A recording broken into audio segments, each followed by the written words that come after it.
les Bleus de Didier Deschamps ont pu compter sur le soutien des supporters et ils ont eu raison. Ce jeudi 22 septembre, les champions du monde avaient rendez-vous au Stade de France pour affronter l'Autriche en Ligue des Nations. Un match explosif, qui s'est soldé par une victoire 2-0, auquel les célébrités ont été nombreuses à assister, en solo ou en famille. Nagui a mis des étoiles dans les yeux de Roxane, Annabelle et Adrien, 3 de ses enfants. Vincent Delerme est lui aussi venu en compagnie de l'un de ses garçons. Non loin de lui, Jamel Debbouze et l'ancienne Miss France Maëva Couque, en solo après la polémique au sujet de François Bonifaci, son ex-compagnon. Mais il n'y a pas qu'un trépoteau avec ses enfants qu'on peut venir admirer les matchs. Si est-il la raison pour laquelle Camille Serre et son chéri Théo Fleury étaient dans les tribunes?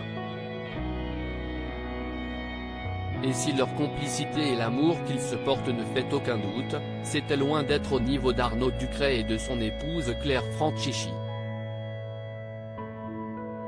L'acteur de Divorce Club est, très, loin du personnage qu'il incarne dans la comédie de Michael Youn.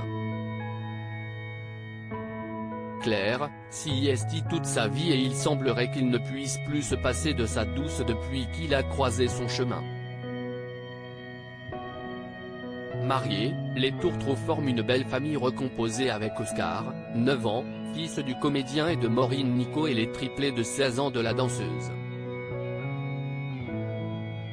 Si est-il la raison pour laquelle les amoureux nés ne visagent d'ailleurs pas d'avoir des enfants ensemble et ça tombe bien puisqu'ils ont tout le loisir de profiter à deux. Dans les tribunes du match opposant la France à l'Autriche, Arnaud Ducret et Claire Franchichi étaient bien plus inspirés par les câlins, les bisous et les regards enflammés que par les actions qui se déroulaient sur le terrain. Entre deux lampées de vin, l'acteur se laissait papouiller par son épouse, transformée en distributeur de baisers et de caresses aux petits soins pour son homme. Arnaud Ducret n'a plus aucun doute, elle est bel et bien la femme de sa vie, si est-il clair.